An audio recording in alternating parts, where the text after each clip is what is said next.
Hello दोस्तों, कैसे हो बच्चों? सभी ठीक ठाक? देखो यार, हमने फंडामेंटल राइट्स पढ़ लिए हैं, ठीक है।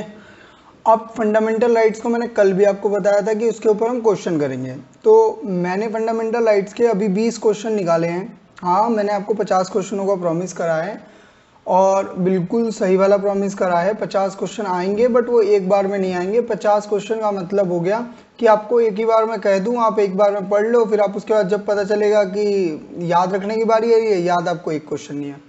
तो ये प्रैक्टिस क्वेश्चंस हैं, 20 क्वेश्चन है इसके अंदर, यानी टोटल 21 क्वेश्चंस हैं। एक क्वेश्चन आपका होमवर्क का है, बाद बाकी 20 क्वेश्चन मैं आपको यहीं पर डिस्कस करूंगा।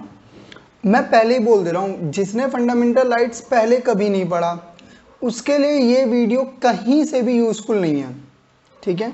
तो फंडामेंटल की आप तीनों वीडियोस जाकर के देख सकते हो और उसके बाद आकर के वीडियोस को देखो, उसके बाद आपको इस लेक्चर का बेनिफिट मिलने वाला है, ठीक है। आप किसी भी एग्जाम के लिए तैयारी कर रहे हो, कोई भी वनडे एग्जाम के लिए आप तैयारी कर रहे हो, उसके पॉइंट ऑफ व्यू से बहुत ही ज़्यादा यूजफुल रहने वाली है।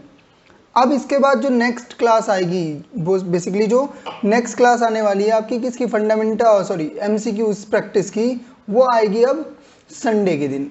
यानी आज है क्या, ट्यूसडे, अब आएगी संडे के दिन। तो अब बीच में जितने दिन है आगे हम फिर से कॉन्सेप्ट पढ़ेंगे, नेक्स्ट टॉपिक हम क्लियर पढ़ेंगे, हो सकता है इमरजेंसी पढ़ें, ठीक है। तो हाँ, एक और बात, ये जो कह रहे हैं बच्चे या किसी को ये लग रहा है कि सर हम बीच बीच में से पढ़ रहे हैं, बीच बीच में से नहीं पढ़ रहे हैं। पहले वो पढ़ रहे हैं जो मोस्ट इंपॉर्टेंट है, उसके बाद फिर हम वो पढ़ेंगे जो लीस्ट इंपॉर्टेंट है, फिर उसके बाद वो पढ़ेंगे जो बिल्कुल इंपॉर्टेंट नहीं है, ठीक है। तो ये बात अपने दिमाग में रख लेना, कोई ऐसा नहीं है, कोई कसम नहीं खा रखी कि हमें एक सीक्वेंस से ही पढ़ना है सारी चीज़ें। हमें सिर्फ पढ़ना है, हमें बेसिक अंडरस्टैंडिंग, अच्छी अंडरस्टैंडिंग अगर डेवलप करनी है तो हमको अच्छे से पढ़ना है, ठीक है। कोई मतलब ये नहीं है कि मम्मी कसम खा के बैठे हैं शुरू से पढ़ेंगे, पहले फंडामेंटल राइट्स पढ़ेंगे, फिर डीपीएसपी पढ़ेंगे, फिर जाके ये पढ़ेंगे, फिर नहीं, ऐसा कुछ नहीं है। हम पहले जो बढ़िया टॉपिक है जिनसे क्वेश्चंस ज़्यादा बनने की पॉसिबिलिटीज़ होती है, ठीक है। इसीलिए मैं आपसे कहता हूँ, किसी भी एग्जाम की तैयारी कर रहे हैं तो दो चीज़ें ध्यान में रखो, एक आप उसका प्रीवियस ईयर पेपर देखो और दूसरा आप उसका देखो भैया सिलेबस, ठीक है। दोनों चीज़ें आप ध्यान से देखोगे तभी आप ऑब्जर्व कर पाओगे कि व्हाट इज़ इंपॉर्टेंट और व्हाट इज़ नॉट इंपॉर्टेंट। अगर आप ये ही नहीं डिफाइन कर पा रहे हो कि आपके लिए क्या इंपॉर्टेंट है और क्या इंपॉर्टेंट नहीं है, तो फिर आप तैयारी नहीं कर रहे, आप टाइम पास कर रहे हो, ठीक है। Sorry for my word, but reality तो यही है। चलें, तो प्रैक्टिस क्वेश्चन से स्टार्ट करते हैं। तो पहला क्वेश्चन ये रहा, बोला है भारतीय संविधान का अनुच्छेद 14, आर्टिकल 14 भारत के नागरिकों को किस बात की गारंटी देता है? वो कौन सी बात है? देखो, आज के टाइम में वैसे किसी चीज़ की गारंटी नहीं है, बट ये गारंटी दे रहा है। क्या कह रहा है कि वो कौन सी बात लिखी हुई है जिसकी गारंटी कौन देता है? आपका आर्टिकल 14 देता है। और मैंने आपको, जब हम पढ़ रहे थे तो हमने पहली चीज़ ही क्या पढ़ी थी, आपका आर्टिकल 14 से लेकर के 18 तक किसके बारे में बात करता है? बात ही करता है किसकी? इक्वालिटी की, समानता की। समानता किसके आधार, किस चीज के लिए समानता दे रहा है? तो समानता का आधार जो है वो है विधि के समक्ष समानता और विधियों का सामान्य संरक्षण, ठीक है। तो इस बारे में बात करता है, यानी कि एक तो कानून की नजरों में सभी लोग बराबर हैं, अमीर गरीब कोई फर्क नहीं पड़ता, और उसके बाद विधियों यानी कि जो कानून है उसकी भी संरक्षण करता है, उसका भी सामान्य संरक्षण करता है। क्लियर है बात? ये एक तो जो विधि के समक्ष वाला जो है, ठीक है, समानता, ये हमने ठाया है कहाँ से? ये हमने ठाया है यूके के अंदर से, यूनाइटेड किंगडम से, ब्रिटेन से। और विधियों का सामान्य संरक्षण ठाया कहाँ से? यूएस के कॉन्स्टिट्यूशन से। और डिटेल में आपको देखना, आप जाके पीछे का लेक्चर देख सकते हो। अगला क्वेश्चन बढ़ते हैं, भारतीय संविधान का कौन सा अनुच्छेद, फिर से ध्यान से समझो, कौन सा अनुच्छेद निम्नलिखित में से विधि के समक्ष समानता के अधिकार से संबंधित है? ये तो सेम पीछे वाला क्वेश्चन ही रिपीट हो गया। फटाफट आंसर बताओ, क्या होगा इसका आंसर? बिल्कुल सही, तो इसका आंसर होगा क्या? आर्टिकल 14। अच्छा, आर्टिकल 13 किस चीज के बारे में बात करता है? आर्टिकल 13 बात करता है परिवर्तन के बारे में, कि संविधान में किस तरह, मौलिक अधिकारों में किस तरीके से परिवर्तन किया जा सकता है। आर्टिकल 15 किस चीज के बारे में बात करता है? बोलता है देखो यार, जाति, किसी के कास्ट के ऊपर, किसी के रंग के ऊपर आप क्या नहीं कर सकते हो, उसके साथ भेदभाव नहीं कर सकते हो। और आर्टिकल 17 किस चीज के बारे में बात करता है? अनटचेबिलिटी के बारे में बात करता है, छुआछूत के बारे में बात करता है, कि आप किसी व्यक्ति को, अस्पर्शता की बात करता है, किसी व्यक्ति को उसकी जात या उसके क्या कहते हैं जन्म स्थान से आप ऐसा नहीं कह सकते कि इसका छुआ पानी नहीं पियेंगे। ऐसा होता था, होता है कुछ जगहों पर, तो अभी भी होता है, ठीक है ना। क्लियरली बात समझ में आ रही है? आगे बढ़ते हैं नेक्स्ट। निम्नलिखित में से कौन सा अनुच्छेद समानता के अधिकार का प्रावधान करता है। और देखो आपको पता है कि समानता के अधिकार की शुरुआत ही कौन सा आर्टिकल से होती है, आर्टिकल 14 से, ठीक है। तो इसलिए इसका आंसर क्या होगा, article 14, right to equality. Next question देखो, ये क्वेश्चन आपका यूपीएससी के अंदर आया हुआ क्वेश्चन है, ठीक है, इसलिए मैंने इस क्वेश्चन को यहाँ पर रखा हुआ है। आप इस क्वेश्चन को देखो और ये मैंने पढ़ाया है, आप फिर से इसे पढ़ो एक बार क्वेश्चन को और फिर इसका आंसर कमेंट करके मुझे बताना। वीडियो को पॉज करके आंसर देने की जरूर कोशिश करो। क्वेश्चन क्या है, बोलता है भारत के संविधान का निम्नलिखित में से कौन सा अनुच्छेद दोहरे खतरे से किसी व्यक्ति की रक्षा करता है। दोहरे खतरे का क्या तात्पर्य है यहाँ पे कहने का मतलब है किसी व्यक्ति को एक जुर्म के लिए एक बार ही सजा दी जा सकती है, उसे उसी जुर्म के लिए बार बार सजा नहीं दी जा सकती, ठीक है। मान लो आपने कोई जुर्म किया और आपको एक बार सजा दे दी गई, आपको ने फिर से आपने वही जुर्म, मान लो एक ही टाइप का जुर्म 2 बार करा है, मतलब चोरी करी, 2 चोरियां करी आपने, ठीक है, आपको पकड़ा गया, आपको दोनों चोरियों में बुक किया गया, आपको सजा एक ही बार होगी। ऐसा नहीं होगा कि चोरी करने की एक बार पहले 7 साल सजा फिर एक बार 7 साल सजा, या 2 मर्डर किया तो आपको 14 साल की 2 बार 28 साल सजा, ऐसा कुछ नहीं होने वाला है, आपको सजा एक ही बार मिलेगी। और ये कौन कहता है, ये कहता है आर्टिकल 20 का भाग 2, ठीक है। क्लियर है यहाँ पर बात, आगे बढ़ते हैं। नेक्स्ट, मूल अधिकारों का संरक्षक किसे कहा जाता है, किसे बोला जाता है, कौन है मौलिक अधिकारों का संरक्षण कर रहा है, बताओ भाई कौन करता है मौलिक अधिकारों का संरक्षण। सही बात है, मौलिक अधिकारों का संरक्षण जो मूल रूप से करता है वो करता है कौन, आपका उच्चतम न्यायालय। और इसके लिए कौन सा आर्टिकल है बताओ, आर्टिकल 32 क्या कहता है, संवैधानिक उपचारों की बात करता है। यानी अगर आपके मौलिक अधिकारों का खंडन हो रहा है, कोई व्यक्ति आपके मौलिक अधिकारों के साथ छेड़खानी कर रहा है, भाई साहब कोई टेंशन नहीं, आप सीधा कहाँ जाओ, सुप्रीम कोर्ट जाओ और वहां पर जाकर के, सॉरी उच्चतम न्यायालय, माफी चाहूंगा, उच्चतम न्यायालय, उच्चतम न्यायालय, सुप्रीम कोर्ट उसको तुरंत क्या करेगा, तुरंत जा करके तुरंत भाई साहब आपके पक्ष में क्या करेगा, अगर आपका जेन्युइन केस है तो तुरंत आप पर बात करेगा, तुरंत उस चीज को अपने मतलब क्या कह सकते हो, नजर में लेकर के आएगा। आगे बढ़ते हैं। नेक्स्ट, भारत में पुरुषों और महिलाओं में संपूर्ण समानता का उपबंध निम्नलिखित में से किसमें किया गया है। देखो एक क्वेश्चन होता है जो सीधा क्वेश्चन पूछा जाता है और दूसरा होता है जहां पर आपसे कॉन्सेप्चुअल क्लियरिटी पूछी जाती है। यहाँ पे ये नहीं बोलना, देखो बेसिकली पुरुष और महिला को किस आधार पर बांटा गया है, जाहिर सी बात है जेंडर के आधार पर।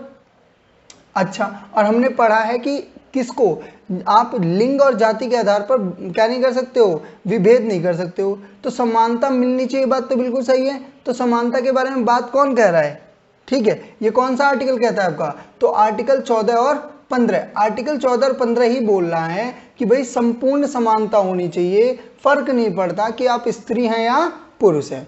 क्लियर है बात यहाँ पर। और आर्टिकल 14 में सजा के मामले भी, ऐसा नहीं है कि पुरुषों की सजा अलग होगी और महिलाओं की सजा अलग होगी। अगर आपने क्राइम किया तो आपको सजा तो मिलेगी, हो सकता है कि कुछ रियायत बरत दी जाए, वो एक अलग मुद्दा है, ठीक है। आगे बढ़ते हैं। नेक्स्ट, निम्नलिखित में से कौन सा अधिकार भारतीय संविधान में नहीं दिया गया है, मतलब ऐसा कौन सा अधिकार है जो भारतीय संविधान के अंदर नहीं है लेकिन उच्चतम न्यायालय यानी कि सुप्रीम कोर्ट द्वारा उसे स्पष्ट रूप से मूल अधिकार घोषित किया गया है। आपके यहाँ पर आप इसका एक बड़ा अच्छा काम कर सकते हो, यहाँ पे आप एलिमिनेशन कर सकते हो, एलिमिनेट कर सकते हो जो आपको पता है। हमने विधि के समक्ष पढ़ा हुआ है तो ये तो भाई दे रखा है, बिल्कुल सही बात है। अस्पृश्यता का अंत ये भी दे रखा है, आपको संगठन और संघ बनाने का अधिकार भी दे रखा है। यानी कौन सा अधिकार नहीं दिया गया है, तो निजता का अधिकार नहीं दिया गया, इसको इंग्लिश में बोलते हैं प्रिवेसी का राइट, राइट टू प्रिवेसी। क्या होता है ये समझ लो, आप किसी व्यक्ति के निजी जीवन में, मैं अपने घर पे क्या बम्बूटा पहन के घूम रहा हूँ, कच्छा पहन के घूम रहा हूँ, इससे आपको क्या लेना देना है, बात समझ पा रहे हो।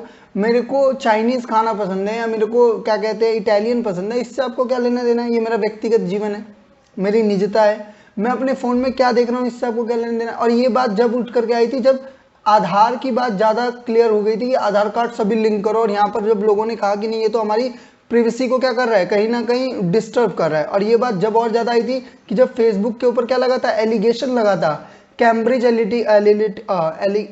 सॉरी एलिटिका के अंदर कि वो डाटा बेच रहा है हमारा, तो निजता की बात करी गई थी और वहां सुप्रीम कोर्ट ने राइट टू प्रिवेसी को भी क्या माना, एक मूल अधिकार माना, ठीक है। और निजता का अधिकार वैसे तो संविधान के अंदर नहीं दे रखा है, पर ये एक मूल अधिकार की घोषणा की गई है और इसकी घोषणा करी किसने है, सुप्रीम कोर्ट ने।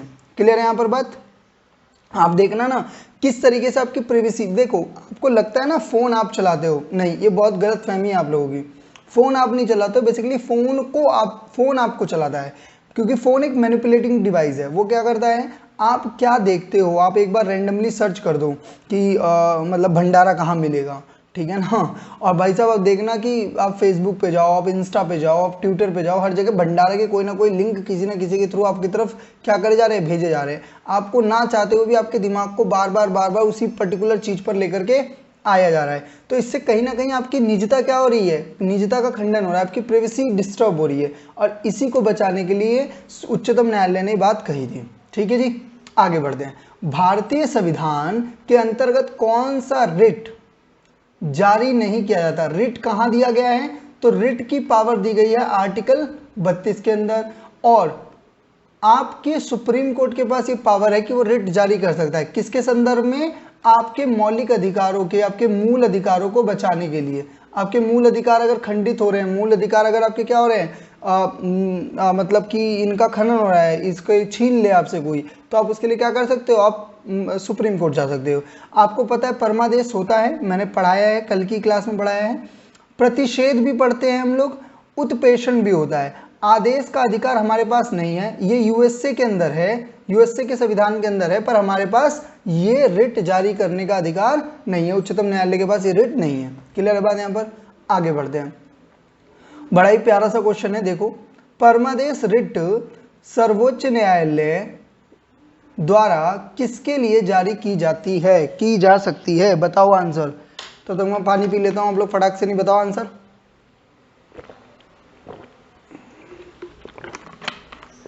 देखो पहले ना पढ़ा करो, क्वेश्चंस को पढ़ो समझो। परमादेश का मतलब क्या है, आदेश देना। तो किसको आदेश देगा, प्रधानमंत्री द्वारा कैबिनेट को भंग करने का आदेश सुप्रीम कोर्ट देगा, नहीं, उसका कोई मतलब ही नहीं। अच्छा, कंपनी को मजदूरी बढ़ाने का आदेश सुप्रीम कोर्ट देगा, नहीं, क्यों बढ़ाओ मजदूरी जब तक कि कोई जाके बोले नहीं। अच्छा, सरकारी कर्तव्य करने के लिए, सरकारी काम करने के लिए कह सकता है, बिल्कुल कह सकता है। भाई सरकारी कोई व्यक्ति काम नहीं कर रहा है, ठीक है, और वो काम करने के लिए ही बिठाया गया है, अब वो आपका काम करके दे ही नहीं रहा है, तो उसके लिए आप कहाँ जाओगे। मान लो भाई आपका काम नहीं हो रहा है, आप गए पेंशन की लाइन में लगे हुए, वो पेंशन बना के दे के राजी नहीं हो रहा है, आपकी चप्पलें घिस गई, कुछ टाइम में आप भी निकल लोगे, तो आप जाओगे ना सुप्रीम कोर्ट, बोलोगे सर ये मेरे को क्या कर रहा है, काम करके नहीं दे रहा, प्लीज इसके ऊपर कोई एक्शन लो। तो उसकी कर्तव्यों को याद दिलाने के लिए, उसके काम को करवाने के लिए क्या करा जाएगा, परमादेश को जारी किया जाएगा। यानी इसका आंसर क्या है, ए, सरकारी कर्तव्य करने के लिए। क्लियर है बात यहाँ पर। चलो आगे बढ़ते हैं।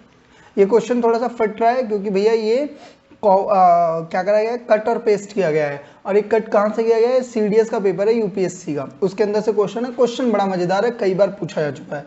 क्या बोल रहा है, जब आपातकाल की उद्घोषण प्रचलन यानी ऑपरेशन में हो, यानी क्या कहना चाह रहा है समझ लो, बड़ी ज्यादा हिंदी हो गई।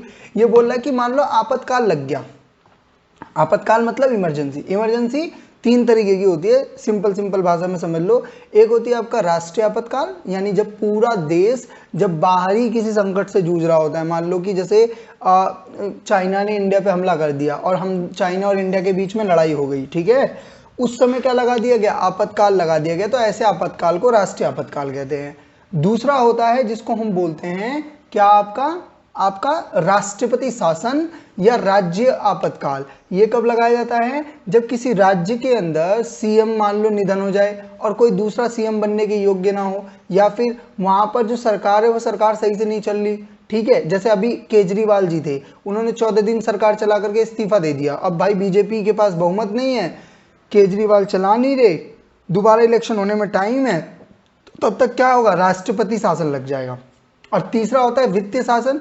वित्तीय आपातकाल जब लगता है जब देश आर्थिक संगठनों से जूझ रहा होता है, जब देश के पास पैसे ही नहीं होते। अगर आप लोग थोड़ा बहुत एक्टिव हो तो वेनेजुएला करके एक जगह है, वहां पर जैसे पैसे की बड़ी हो गई थी, मतलब छीछा लेदर ही कह सकते हो, एक वर्ड होता है, मतलब बहुत ही मिसमैनेजमेंट हो गया था चीज़ें, ठीक है।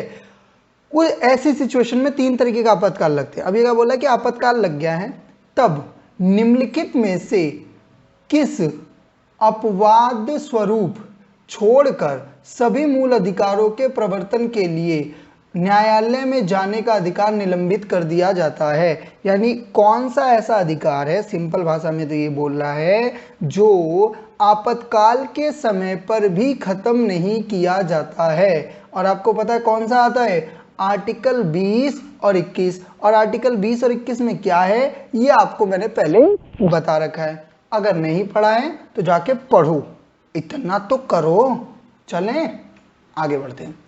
ये बड़ा ही प्यारा सा, बहुत ही नन्हा से, क्या ही एक प्यारा क्वेश्चन है। ये क्या बोल रहा है, निम्नलिखित में से कौन सा मूल अधिकार नहीं है। आपको पता है कि जब मूल अधिकार का जन्म हुआ था, ठीक है, तो ये 7 भाई थे, ठीक है, 7 भाई एक साथ पैदा हुए थे, बट एक संवैधानिक संशोधन हुआ 44वां, ठीक है, और इस संवैधानिक संशोधन के अंतर्गत एक भाई को क्या कर दिया गया, बिरादरी से बाहर कर दिया गया। वो भाई साहब कौन है, तो इन भाई साहब का नाम है आपका क्या, संपत्ति का अधिकार। संपत्ति के अधिकार को घर से निकाल दिया, इसने कर ली होगी लव मैरिज, है, इंटरकास्ट शादी कर ली होगी भाई, निकाल दिया इसको, ठीक है। पर ये बंदे ने भी अपना अलग घर बनाया, कौन से में, 301 के अंदर, मतलब अपनी वैली है भाई की, अपना अपनी हवेली है। ये अभी भी परिवार में है, कौन से, समानता का अधिकार, स्वतंत्रता का अधिकार, शोषण का अधिकार, ये अभी भी माँ बाप से जुड़े हुए हैं। माँ बाप का यहाँ पर तात्पर्य संविधान से है, और संपत्ति के अधिकार को बाहर निकाल दिया गया है। क्लियर है बात। नेक्स्ट क्वेश्चन, ये बड़ा ही प्यारा क्वेश्चन आ गया है फिर से। निम्नलिखित में से मूल अधिकारों के किस संवर्ग में अस्पृश्यता के स्वरूप को के रूप में किए गए विभेदन के विरुद्ध संरक्षण संविष्ट है। भाई साहब बहुत ही खतरनाक हिंदी लिखी हुई है, लिटरली बता रहा हूँ। अगर मैंने कहीं गलत कुछ पढ़ दिया तो प्लीज़ इसके लिए मैं तहे दिल से माफ़ी चाहूँगा हमारे हिंदी भाषी वालों को से, कहीं ऐसा सर जी आप हिंदी गलत पढ़ दी, ठीक है, तो please extremely sorry for that. हाँ, बट ये क्या क्या रहा है वो समझ लो। ये बोल रहा है कि अस्पृश्यता जो है, ठीक है, ये कौन सा आर्टिकल आता है, बता दो जरा फटाफट। आर्टिकल, बहुत बढ़िया, नहीं बताओगे तुम लोग, आर्टिकल 17। आर्टिकल 17 बोलता है अस्पृश्यता नहीं होनी चाहिए।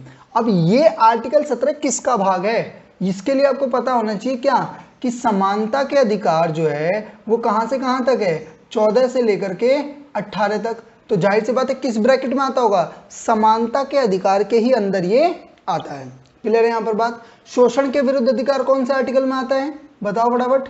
आर्टिकल 32।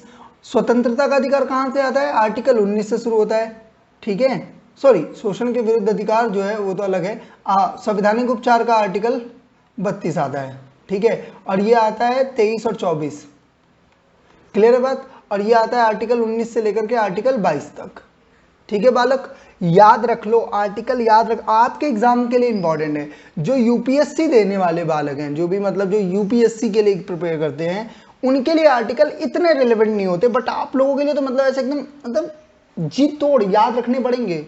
देख लो क्वेश्चन है, ये प्रीवियस ईयर ही क्वेश्चन है, आए हुए पेपर में क्वेश्चन है। हर एक यहाँ पर जो क्वेश्चन आपको स्लाइड में दिख रहा है ये एग्जाम में पूछा गया है किसी न किसी, और कुछ तो बहुत हायर एग्जाम्स में पूछे गए हैं, ठीक है। चलो, भारतीय नागरिकों के मूल अधिकार को निलंबित किया जा सकता है कब, तो मैंने आपको बताया कब, राष्ट्रीय आपातकाल के दौरान भारतीय मूल अधिकारों को निलंबित किया जा सकता है। क्लियर है बात। और राष्ट्रीय आपातकाल के आर्टिकल है 352, ठीक है जी। हम राष्ट्रीय आपातकाल जब पढ़ेंगे तो हम इसमें थोड़ा और डिटेल में इसको पढ़ाऊंगा आपको। नेक्स्ट बढ़ते हैं। निम्नलिखित में से कौन सी रेट केवल लोक प्राधिकारी, लोक प्राधिकारी मतलब कौन, आपके पब्लिक अथॉरिटी के विरुद्ध जारी की जाती है। तो भैया देखो, ये समझने वाली बात है, ये लोक प्राधिकारी के विरुद्ध जारी करने वाली जो रिट है वो सिर्फ कौन सी है आपकी, वो है आपकी कौन सी बताओ, उत्प्रेषण। मैंने आपको पहले ही बताया था कि कोई भी अधिकारी जो क्या कर रख के लेके बैठा हुआ है, किसी भी चीज को अपने पास रख करके बैठा है, कुछ कर नहीं रहा है, तो उसकी अथॉरिटी जानने के लिए कि भाई तुम इस पोस्ट पर क्यों हो, किस कैपेसिटी में हो, ये बात जानने के लिए हम उत्प्रेषण रेट को क्या करते हैं, जारी करते हैं। क्लियर है बात, आगे चलते हैं। नेक्स्ट क्वेश्चन देखो, ये बोल रहा है, बड़ा ही प्यारा क्वेश्चन है, शरीरी प्रस्तुति, सशरीर, पूरा शरीर लेके जाना है, ऐसा नहीं गर्दन गर्दन ले गए, सशरीर किया प्रस्तुत किए जाना निम्नलिखित में से किस रेट का प्रकार है। ये तो बहुत ही सिंपल क्वेश्चन, बता दो फटाक से। नहीं, बिल्कुल सही आंसर है जिस बच्चे ने भी दिया है, बंदी प्रत्याशीकरण। बंदी प्रत्याशीकरण, बंदी प्रत्याशीकरण, भाई जो बंदी बना के रख रखा है जिसको भी, अरे हाँ प्लीज, ये बंदी का मतलब प्लीज वो वाला बंदी मत समझ लेना जो दिल्ली वाले समझते हैं निकम्मो। यहाँ बंदी का मतलब है जो अरेस्ट है, ठीक है। बंदी प्रत्याशीकरण का मतलब यहाँ पर है, ठीक है, बंदी प्रत्याशीकरण का यहाँ पर मतलब है क्या, कि उस व्यक्ति को सामने लेके आओ, ठीक है, कहाँ छुपा के रखा है इसको। और ये सशरीर लेकर के आना है, मैं फिर से बात कर रहा हूँ, ये कौन से आर्टिकल में आ रहा है, सेम आर्टिकल 32 में। आगे बढ़ते हैं, बोल रहा है निवारक निरोध। आपको पता है निवारक निरोध क्या होता है, ये वो वाला पॉइंट है जहां पर आपने भी कुछ करा नहीं है पर कुछ कर सकते हो, गवर्नमेंट को लग रहा है कुछ कर सकता है बंदा, ठीक है। जैसे जम्मू एंड कश्मीर के अंदर क्या, मोदी जी को तो आजकल लगता है कोई भी कुछ भी कर सकता है, ठीक है। हमें बस उम्मीद नहीं मोदी जी कुछ करेंगे कि नहीं करेंगे।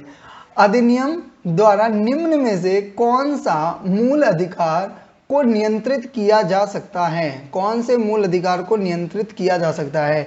निवारक निरोधक का मतलब है किसी को हाउस अरेस्ट कर लिया गया है क्योंकि ये बंदा कल को दंगे मचा सकता है। किसके विरोध है, बताओ बताओ बताओ। ये भैया देखो, समझो समझो, ये स्वतंत्रता का अधिकार है, स्वतंत्रता के अधिकार के विरुद्ध है। हम स्वतंत्र हैं कुछ भी करने के लिए, ठीक है, और ये इसी चीज के लिए रोकता है। बात समझ में आ रही है। किस अनुच्छेद के तहत कोई भी व्यक्ति अपने मूल अधिकारों के उल्लंघन के लिए सीधा सीधा मतलब बिल्कुल सीधा, मतलब गली वली सीधा में जा सकता है, बताओ। ये क्वेश्चन है, इसका आंसर मैं बताऊं तुम लोगों को, ये तो तुम लोगों की बेइज्जती होगी ना अगर मैंने ये आंसर बता दिया तो, बता दोगे। चलो आगे बढ़ते हैं नेक्स्ट। ये बताओ, ये क्वेश्चन आपका होमवर्क का ये वाला था, ये वाला था, अरे क्वेश्चन बच गए तुम लोगों के लिए, मैंने लगा सोचा क्वेश्चन ही खत्म हो जाना चाहिए हैं।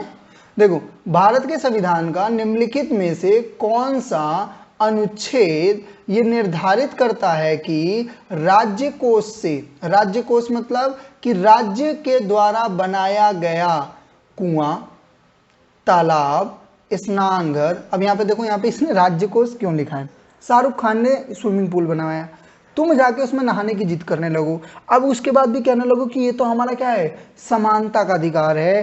तो भैया शाहरुख खान का स्विमिंग पूल है, हाँ, तुम मेरे टॉयलेट में आके बोलोगे नहीं सर हम तो आप ही के टॉयलेट में नहाएंगे। मैं बोल क्यों, बोला सर आप ही ने तो पढ़ाया है कि समानता का अधिकार है। वो समानता अपनी चीज़ों पे, निजीकरण नाम की भी कोई चीज़ होती है, खुद की भी कोई चीज़ होती है, निजता भी नाम की कोई चीज़ होती है, नहीं होती कि तुम मेरे बाथरूम में घुस जाओगे, समझ बात को। तो स्नान घाटों का प्रयोग करने से किसी भी नागरिक को वंचित नहीं किया जा सकता। और ये आर्टिकल कौन सा भैया, आर्टिकल 15, पीछे मैंने आपको बता चुका हूँ। ये तो बहुत ही सिंपल है, ये पता है सिंपल अगर आपको लग भी रहा है तो इसलिए लग रहा है क्योंकि आपने पढ़ लिया है, और अगर आपको नहीं समझ में आया है पॉइंट तो आप जाके पढ़ो, और कोई रास्ता थोड़ी ना है, कोई देवी थोड़ी ना आने वाली है, पढ़ो समझो जानो। चलो आगे बढ़ो। निम्नलिखित में से किस संवैधानिक संशोधन के द्वारा, यार संपत्ति के अधिकार को हटा दिया, बताओ, मतलब तुम्हारी बेइज्जती कर रहे हैं क्वेश्चन, बता बराबर। 44वां संवैधानिक संशोधन। चलो ये क्वेश्चन जो है बालक, ये है आपका होमवर्क का क्वेश्चन। ई क्वेश्चन को आप लोग कमेंट करके बताना। क्वेश्चन का कहत है कि नीचे दिए गए आधारों में से राज्य किस आधार पर भारतीय संविधान के अनुच्छेद 15 के तहत विभेद का प्रतिषेध, प्रतिषेध का मतलब मना करना, नहीं करता है। जन्म स्थान पर, मूल वंश पर, जाति पर या भाषा पर। कहने का मतलब यह है कि वो कौन सा आर्टिकल है या कौन सी बात है जो आर्टिकल 15 में नहीं लिखी गई है, ठीक है। तो आज की क्लास को यहीं पर हम क्या करते हैं, खत्म करते हैं। कल हम फिर से मिलते हैं एक नए टॉपिक के साथ, और संडे को हम करेंगे प्रैक्टिस सेशन, और हमने 50 क्वेश्चन 20 क्वेश्चन जो भी करेंगे। एक और बात याद रखना भाई, थोड़ा सा शेयर वेयर कर दिया करो निकम्मो, देखते हो वीडियो तो थोड़ा सा फैला दो, 2-4 दोस्तों को शेयर कर दिया करो। वैसे तुम लोग अभी कोई कोई कोई मीम देखो वो तो तुम कर दोगे 50-100 लोगों को शेयर, पर वीडियो शेयर नहीं कर रहे हो, है मतलब है यही गद्दारी करोगे अपने टीचर के साथ। मैं तुमसे पैसा नहीं मांग रहा, मैं तुमसे जायदाद नहीं मांग रहा, मैं तुमसे सिर्फ और सिर्फ ये कह रहा हूँ कि लाइक शेयर और सब्सक्राइब कर दो, मैं रो दूंगा। ठीक है, टेक केयर असल बच्चों, मिलते हैं, अपना ध्यान रखो, अपनी हेल्थ का ध्यान रखो, टेक केयर, बाय।